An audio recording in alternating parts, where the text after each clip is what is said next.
like a producer, a writer, and an arranger. So here's the backing vocals. Now, what's going on there is I've got a high voice. Up here, I'm doing this position with my hand. So I'm getting, there's the male voices, and there's a high on the top. Listen.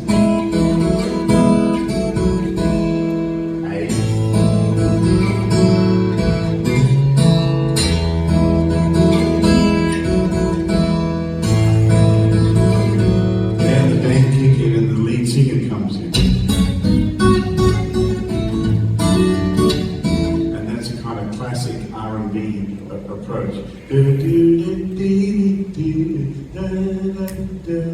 that could be the hook of the song right there, you know, something like that. So, and then you got the bridge. The band doing this now.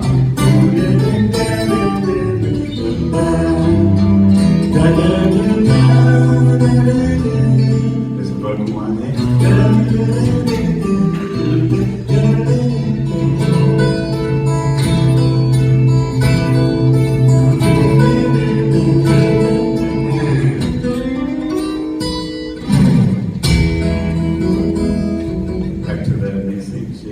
So I purposely tried to write it like it was a 60s R&B tune, and I thought I saw the band and the lead singer and the backing vocals, and they're all there, and that's how I do it. I wasn't thinking, oh, I've got to go E to A to F sharp to, and I've got to use this one. I didn't do any of that. I just thought, like, you know, here I am, Phil Spector, I'm going to make the latest Aretha record. That's how I was thinking when I was writing that kind of thing. Does that make sense to you? Good, okay. So, gentlemen here.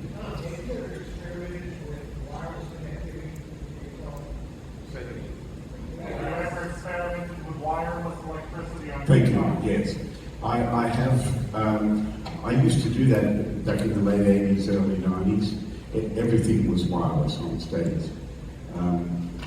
But I don't really feel like I need it, because I'm not Van Halen. I don't run around and skydive into the audience and stuff like that, although I'd like to.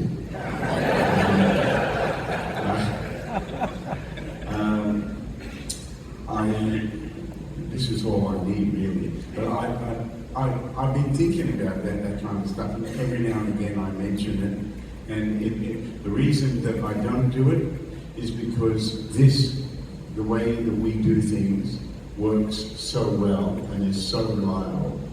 If you use a radio system, even as good as it might be, there's always a chance it'll let you down.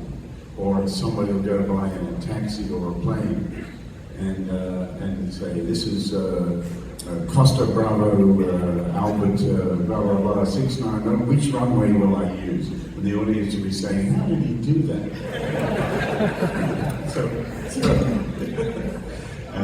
so that's what that's about. Any other? Yes? Connie, when you do a cover, do you ever have interaction with original artists before or after? And how do you feel about people covering your songs? When I do a cover, what did you say then? Do you have any interaction with the original artist, or do you get feedback after you've done it? Okay, here's my kind of my modus operandi, or the way I do things. And if I'm going to do a cover of a song, first of all, it really has to work for me. I've got to really want to play that song, right? Because my mission is to play as many original songs as I can. But also I walk that line because I'm an entertainer, you know, and like I went into the Merle Travis stuff last night because that's how you hose people off and you surprise them.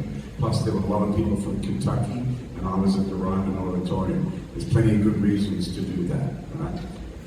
I could easily put a show together where I only play my own songs. I could do that, but I'm more concerned about giving you a good time than me feeling great about I just played 2 hours of original material, you know. Anyway, a song has to really grab me to to work as an instrumental. And because my time is precious, I don't have a lot of time to develop things. If it doesn't come to me fairly quickly, then I think, okay, this is, I'm either going to have to come back to it, or I'm just going to have to let it go down the river, But if I'm learning a new song that I want to learn the right melody on, so I always go and listen to someone else do it, listen to the original version, learn the melody, listen how they interpret it, and find all the things about it that I really like and incorporate them, and then try to bring it into another dimension, which is the way I see it and I play it. So, yeah.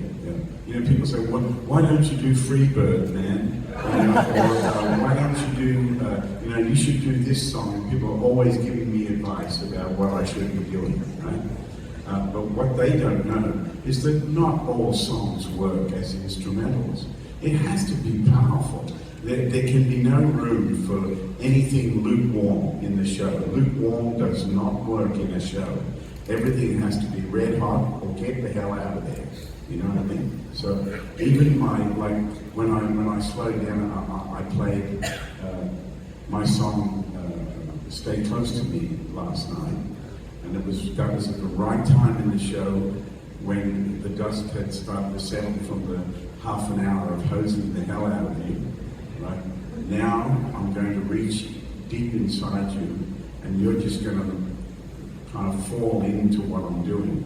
And this is another wonderful part about music, is we can just close our eyes and get lost in it, and just be at peace and be without having to think about it too much. Just let it wash over us, and it does the same thing for me when I play it, So those things are chosen and played when I feel really led that this is the right moment to do it. So I'm trying to find the right song and tell the right story. I'm trying to think, okay, is it? Have you ever played with Bella Fleck or Paul McCartney? Have I ever played with what? Bella Fleck? What is it? Bela Fleck, I've played with Bela many times. Yeah, he's a genius. He's a brilliant guy. Yeah. We first played together probably 15 years ago at a NAMM show in LA. And we had a Brazilian percussionist playing with us. It was a great jam. I wish we could have recorded it. Yeah. Is that? When you're performing, do you have any kind of mental technique to stay focused and keep from being distracted by what's going on? Yeah. Well, let me say this. First of all, the last thing you want to do before going on stage is to get hyped up. That's the worst thing you can do. When I walk on the stage, I'm trying to be as calm as I can possibly be that day. Like last night, I've had a good laugh. I've had plenty of time to sound check and play and talk and have a good time, get ready, do all that stuff. And now before the show, I'm playing and all that.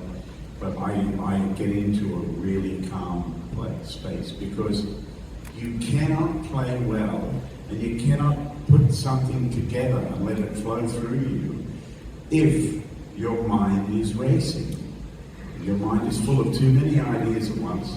It takes a lot of brain power to play this stuff, right? So if I think about something else, I'm going to get in trouble.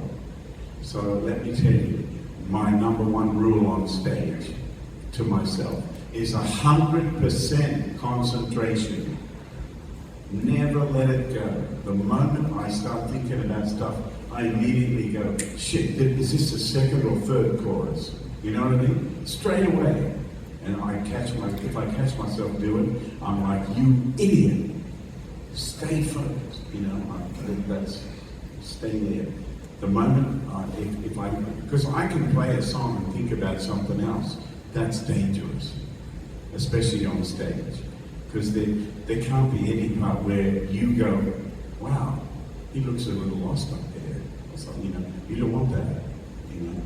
So, yeah, being focused and full concentration. So, you know, I never let people invade me too much before the show, especially just prior.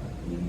Like Chet would have, if he was going to do a show, he would get to the venue early, and he would do his sound check and eat and talk and do all that. Then he'd go to his room, and then you better stay away from him, because he needs quiet, and he needs to sit and play, and he needs to run things down and all that sort of stuff. And then, you know, you might get invited in to play a couple of tunes and all that, but then it's just him. And then he'll pace up and down, and he's like honing in on it. And then he walks out on stage, and he plays like the master we all know, because he's focused, he's in concentration. So, you know, pity the person who tries to do anything about, you know, shaking that away. You know, that's why for me, if the only time I get like angry about something is if something or someone is stopping me from giving my best right now. You know what I mean? That pity you if you do that to me, because I will tear you to shreds, because this means so much to me. You know, it's too important how the show goes to me. That's it. It's too important to me how it goes. So, you know, I try to do all the things I know to get me in the right zone. Like, you know, yesterday at 6 o'clock, I was putting new strings on this guitar and new pegs here. These are made of some kind of marble or something, and they're beautiful. But I put these strings on last night, and listen.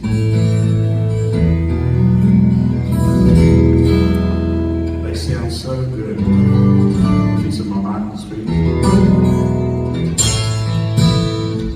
Yeah, so, and putting the strings on, tuning, checking, playing, stretching, playing, making sure, and then enjoying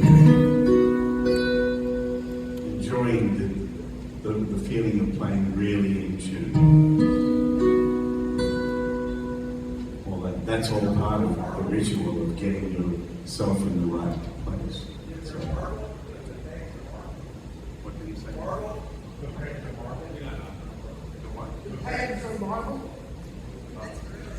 The pegs, I'm not sure what they are, but they're like a stone thing. They were given to me by a guy named Julio, who is a wonderful repair guy at Ruins here in town.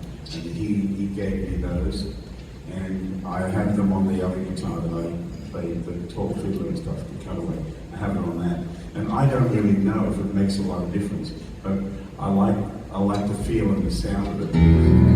So I think there's an element of brightness that kind of is awoken by those things, you know, because it's right on the pickup. Anybody else? Yes, sir. Maestro, you name your guitars. Yeah. This guitar here, it is the Mouse. I don't know which one it is. It's like Mouse number 8 or something like that. But I always called it that because it's kind of a little guitar, but it's like the mouse that roared. You know, it's a mouse, but it thinks it's a lion. So yeah, I just call it that.